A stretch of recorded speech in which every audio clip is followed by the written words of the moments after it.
The Toyota Camry has been the best-selling car in America for 9 straight years. But unlike in the past, there's a lot more competition in the midsize sedan segment, particularly from Korean automakers like Hyundai and Kia, who are building midsize sedans with best-in-class, well, pretty much everything. So now Toyota has introduced an all-new Camry, looking to stay on top for a 10th straight year. Will it? Let's take a look.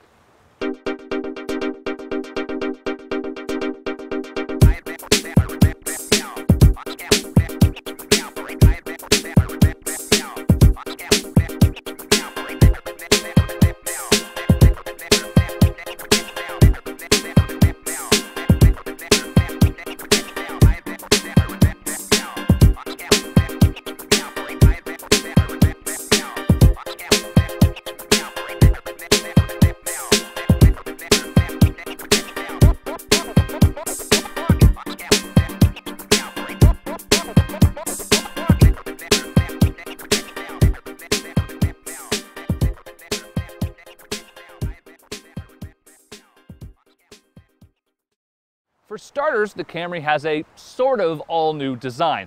There are some important changes though, and it is sort of more in keeping with the times, if not as dramatic as some of the competition. Some of the important changes on the front grille include a nice sort of badge that runs across and really sort of joins up with the headlights, and it makes the car a little bit wider, gives it a little bit more road presence. There's some different unique cues as well, although it does look a bit bland from a side profile. What you're looking at here is the SE model with a noticeable absence of chrome on the front. Instead, you've got this nice black mesh grille. It sort of comes to a point in the front of the bumper too, which is a unique design. And there's a lot of other small traits too. We've got side skirts, a little rear spoiler, plus some actually really nicely designed 18-inch wheels. Now, adding some performance to this model are stiffer springs and shocks, stiffer roll bar, and it even has sort of a stiffer power steering system inside that really gives you a more connected feel to the road. And it even has paddle shifters that rev match on the downshift. An important performance advantage, which also helps out with fuel economy, is the fact that Toyota has cut 150 pounds out of this car. And that's to start. Some models get a lot more than that, with the hybrid model actually weighing 220 pounds less than it used to. The SE model that we're in right now is actually the nicest driving of the bunch. It's sort of billed as the sporty model, and while that is true and does outhandle the rest of the vehicles in the lineup, it's also a sort of near luxury sedan, and there's a lot of reasons for that. Along with a nicer interior, there's also this very relaxed V6 engine that's nice. The wider tires just sort of make it sit nicer on the road, and the stiffer steering make it just a more solid feel when you're out cruising on the highway.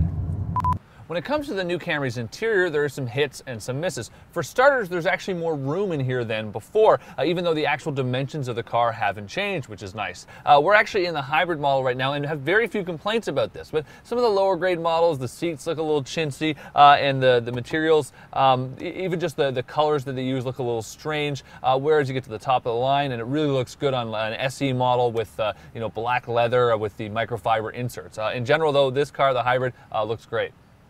Some new features included for 2012 include a push-button ignition and keyless access for the V6 models, as well as all the hybrids. And there are these great new controls on the steering wheel.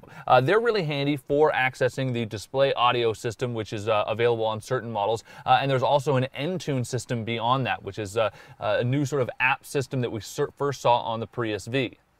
While the display audio has several different apps for anything from showing you the weather, sports updates, and the best one possibly is telling you what the cheapest gas is nearby you, the N-Tune system sort of takes it a step further. The N-Tune system itself will allow you to download an app to your iPhone or Android, whatever it is that you're using, and then you can basically access certain things through that. And what it lets you do is you can book restaurants, you can go to movietickets.com and book movies there. And there's a lot of other great small features built in. They even have the Bing search engine, and you can listen to live streaming radio stations online.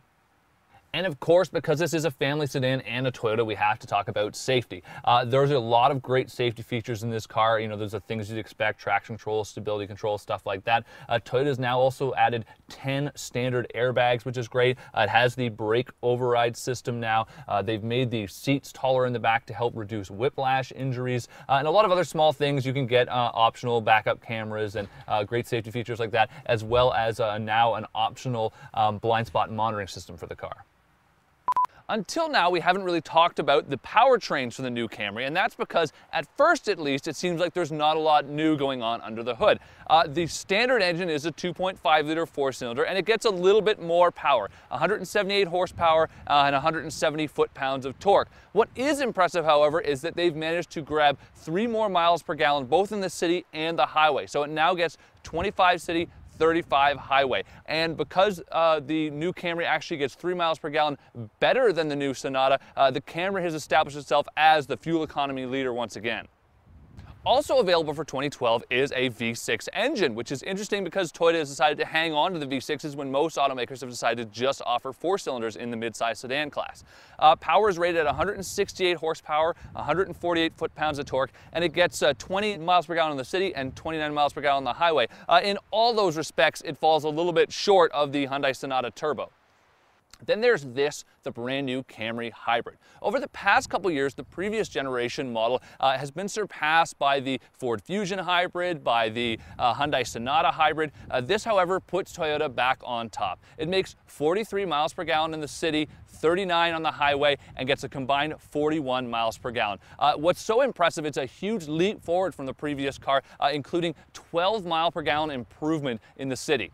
On top of all that, it makes 200 horsepower and is actually pretty quick.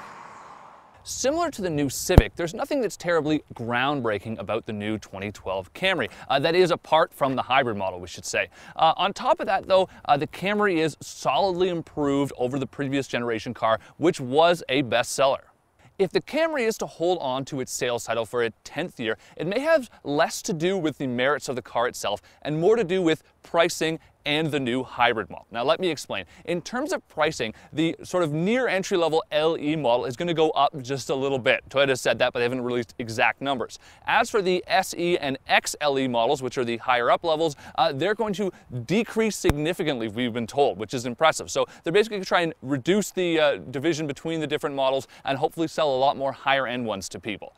On top of that, there's the hybrid model, which really makes the most significant advancements. And Toyota is very bullish on this. They've said that they're expecting to double sales of that car from about 28,000 to 50,000. So they're really looking forward to that being sort of the future of the Camry in a certain sense. So beyond the SE model that we really enjoy driving today, we'd say that the hybrid model is definitely the one to get.